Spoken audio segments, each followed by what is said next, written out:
Hola a todos, soy Carlos Urrunaga, estamos en 360 segundos de Centrum Católica con el profesor Kurt Burneo para hablar de los debates, el anterior y el siguiente. Kurt, empecemos por el anterior.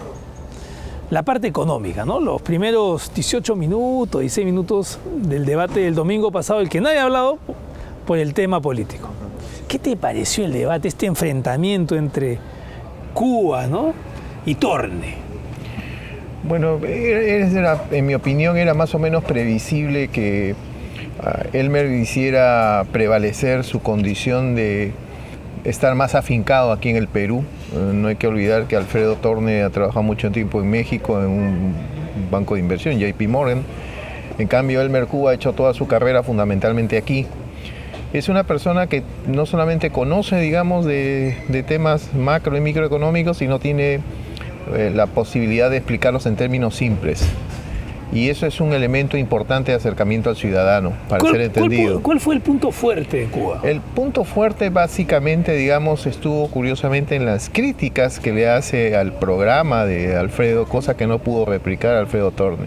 Específicamente, con mucha habilidad, hizo unos cálculos con determinados supuestos, diciendo que el programa que estaba estableciendo Pedro Pablo Kuczynski era más o menos tenía un costo de unos 4.000 millones de dólares.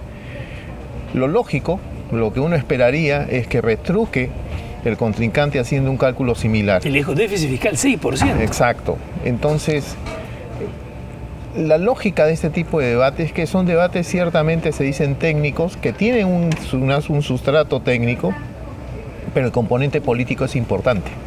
Y tú tienes en pocos minutos que levantar los elementos fuertes de tu programa y a continuación relativizar las bases que sustentan el programa del contrincante. Esa es la, si se quiere, la mejor estrategia para este tipo de eventos. Lamentablemente Alfredo no tuvo la capacidad de hacer eso. Creo que tontamente se dedicó a endilgarle a Elmer declaraciones anteriores cuando no estaba incorporado a Fuerza Popular o que fue consultor, digamos, de la refinería para el proyecto de la refinería de Talara, cosa que no le interesa a la gente. La gente quiere ver ideas, sustentar las ideas, y creo desde el momento que el mismo Elmer Cuba señala que el énfasis del programa de Fuerza Popular iba a estar por el lado, por ejemplo, las microempresas, las micro y pequeño empresas, y que es factible poder crecer a tasas del 5%. Claro, no explicó el cómo, pero por lo menos genera un elemento de expectativa. En el lado de Alfredo hubo un listado de medidas, pero cuando tú das demasiadas medidas, se difumina, ya no queda claridad respecto, ¿no? Exacto, ya no hay una suerte de priorización y confunde no solamente a los economistas, sino confunde sobre todo a los que no son economistas. Ahora, ¿qué partes?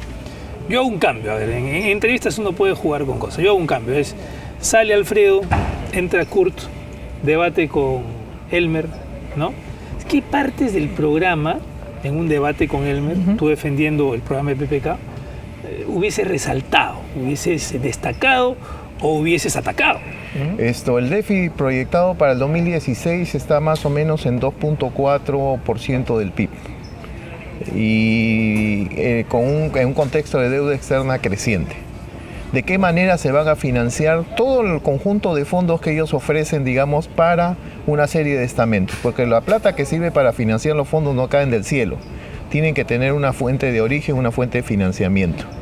Entonces, sacar la cuenta de cuánto podría ser eso, tranquilamente había hecho algunas sumas y restas por ahí, y más o menos se originaba una carga de casi unos 2.000 millones, solamente en el conjunto de fondos que ellos anuncian. 1. 2.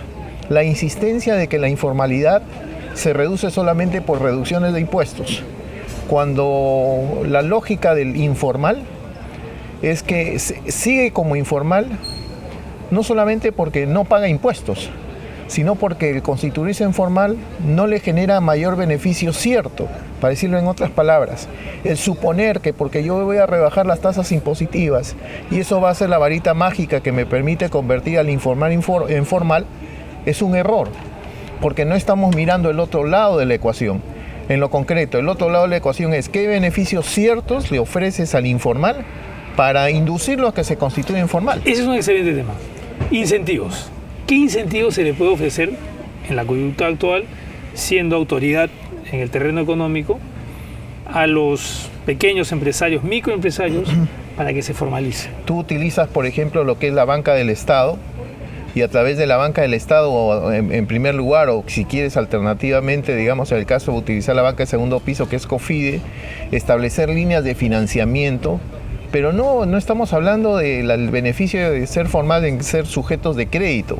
El tema es que reciban crédito efectivo, pero crédito efectivo con cierto nivel de subsidio por el lado del Estado, sujeto a resultados. Pero no solamente hablamos de asistencia financiera, hablamos de asistencia técnica, asistencia comercial, inteligencia de mercados. Estamos hablando de un conjunto de paquetes al cual se hace acreedor por el hecho de haberse constituido en formal. O sea, ya no es una posibilidad en el futuro de recibir beneficios, sino es la posibilidad concreta de recibir un conjunto de beneficios, que inclusive parte de ellos no tienen por qué ser proveídos por el Estado. Perfectamente se puede terciarizar con el sector privado para que los proveedores de estos servicios, por ejemplo, sea el mismo sector privado. Entonces, cuando tú al informal le ofreces un paquete de beneficios concreto, en firme, así es, entonces tú le estás dando certidumbre a los beneficios de constituirse en formal. Si eso lo acompañas obviamente con reducciones impositivas temporales, estás cerrando la ecuación. Y de esa manera podríamos aspirar a que el tema de la informalidad pueda irse reduciendo gradualmente, porque está claro que suponer que la presión tributaria va a llegar al promedio latinoamericano del 19%, ahorita estamos en 16%, es una ilusión si seguimos grabando a los mismos de siempre. Tiene que ampliarse la base, pero no es imposible ampliar la base si es que no se reducen los niveles de informalidad por un lado, y por otro lado si es que no revisas todo lo que son los gastos tributarios, o sea, le hace, digamos, una serie de exoneraciones, ¿no? Ahora, un minuto final, un tema final es, en el debate ya de candidatos que se acerca, ellos van a tener para el tema económico un par de minutos, algo muy pequeñito, pero en ese par de minutos hay mensajes que pueden quedar en la población. ¿Qué debería hacer un candidato que le va a hablar 2 o 3 minutos sobre economía al peruano para darle tranquilidad, sosiego, para darle esperanza, no sé, optimismo? ¿Qué temas son los que muy brevemente podrían impactar en el ciudadano? Directamente es el tema del empleo. Y el tema del empleo está conectado con la actividad económica. O sea, sí, empleo, y no cualquier empleo, sino empleo formal, empleo de calidad. Porque tú sabes que en un país donde no hay un seguro de desempleo, nadie puede darse el lujo, muy poca gente puede darse el lujo de no trabajar. El que no tiene un empleo se lo inventa.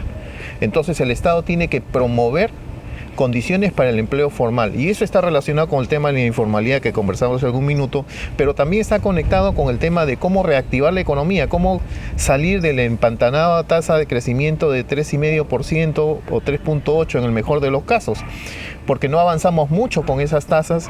1, y 2, mirar la composición del producto. La composición del producto también es determinante de la demanda de empleo. Si como ahora lo que está pasando, el PIB está creciendo básicamente por minería, sabemos que la minería es intensiva en capital y no en mano de obra, y si lo es en mano de obra, en algunos aspectos específicos, en mano de obra calificada. Entonces, el mensaje tiene que ir directo respecto a lo que es el empleo y empleo de calidad. Y si me preguntas, aparte de la cuestión económica, donde yo resaltaría el tema del empleo conectado con lo que es la parte del Producto Bruto Interno y la composición del producto y el tema de reducción de informalidad, el otro tema es el tema de inseguridad ciudadana. Yo creo que con solamente esos dos aspectos, si se inciden esos dos aspectos, se daría un paso enorme de acercamiento al ciudadano respecto a tratar de enfrentar problemas que le son evidentemente fuertes, inmediatos, y que definitivamente son urgencias del hoy, ¿no? Muchas gracias. Hemos estado con Kurt Burneo aquí en 360 segundos de Centrum Católica. Ya saben, el tema importante en los candidatos hacia los ciudadanos, el empleo. Cuídense mucho.